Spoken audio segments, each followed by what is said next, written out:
Bapa, Putra, dan Roh Kudus. Amin.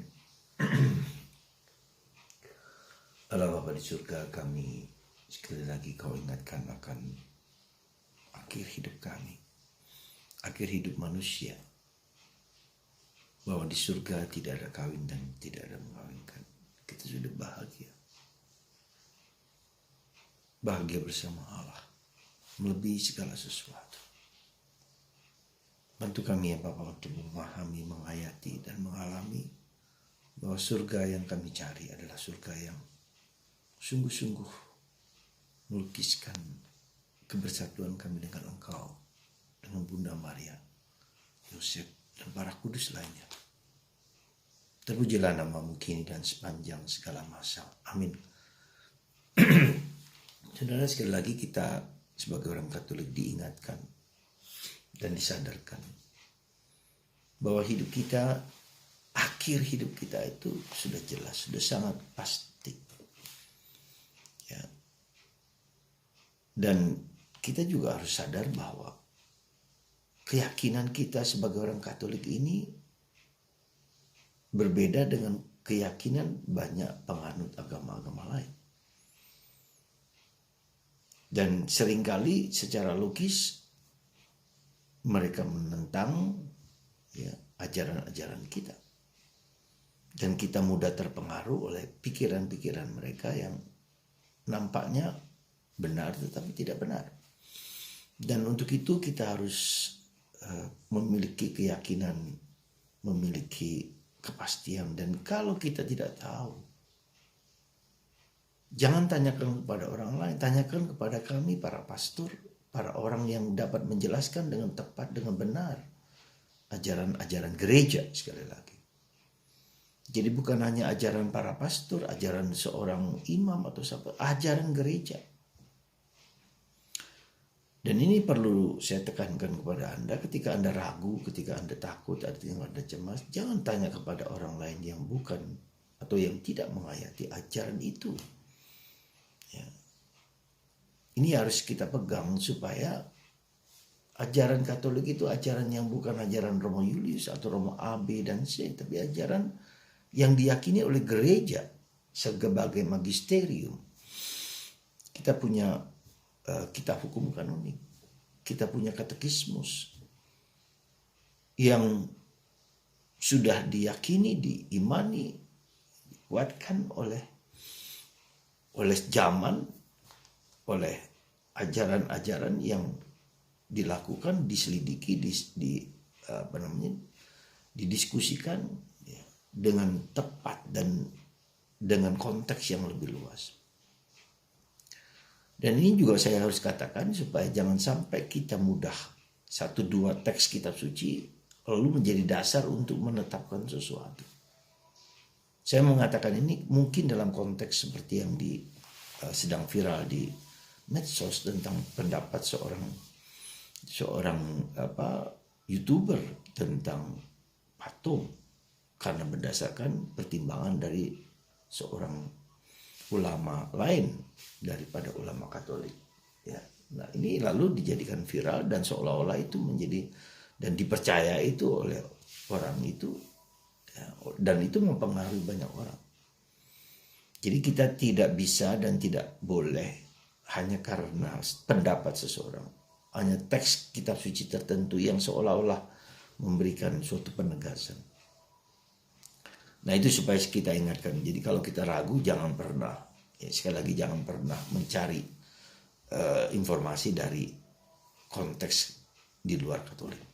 Ya, bahwa kita ragu itu saya pasti akan percaya bahwa setiap orang punya keraguan, punya ketidakpastian. Itu benar.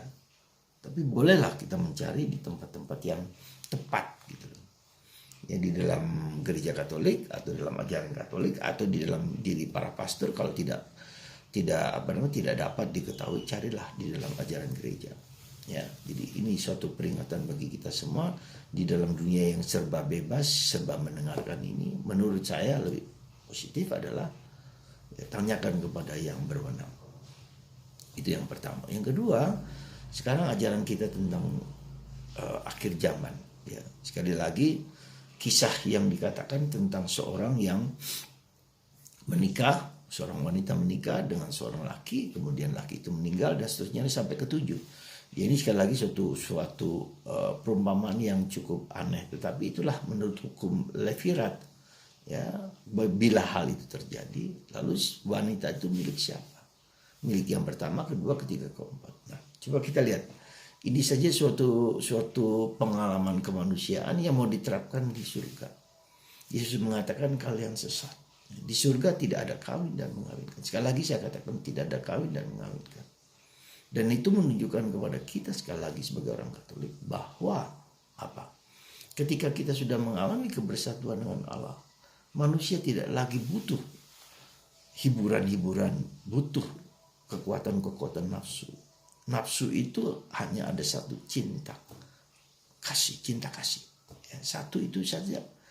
Karena dengan berhadapan dengan Tuhan, harapan saya sudah terpenuhi, harapan kita sudah terpenuhi. Ya, dan iman kita juga terpenuhi karena kita sudah yakin bahwa iman kita lah yang menyelamatkan kita.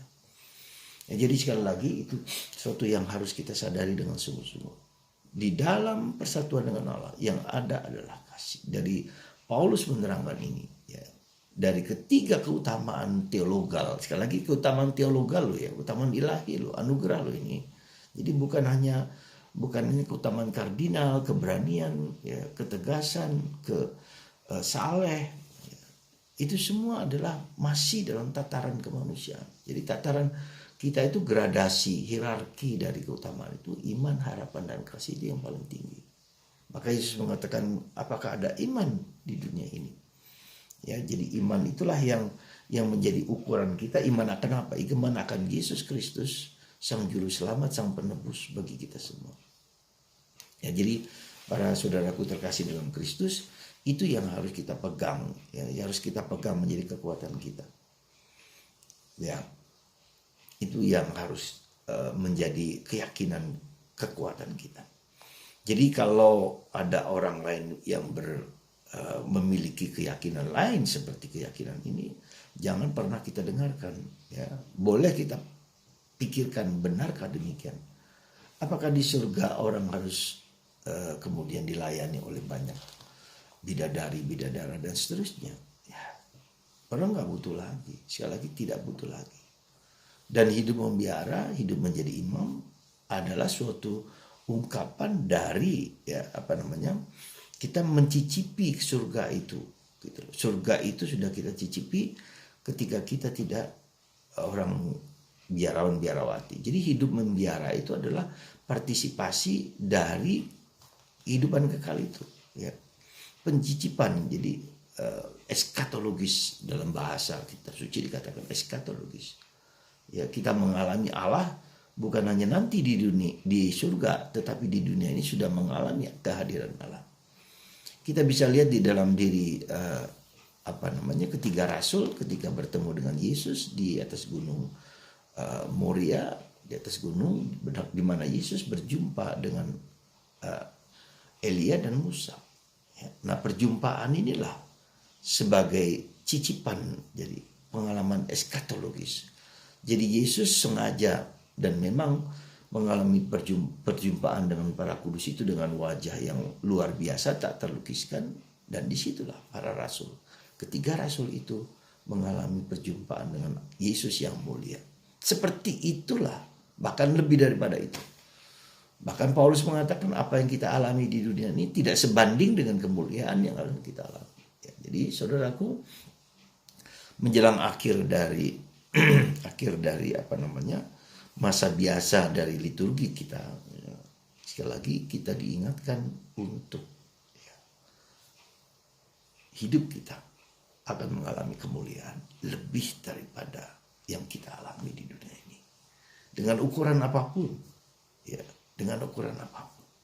Semoga Anda dan saya dan kita semua memiliki keyakinan itu, dan kita percaya hidup di dunia hanyalah sementara, dan yang kita alami di dunia dengan kebahagiaan itu nanti di surga kita mengalami.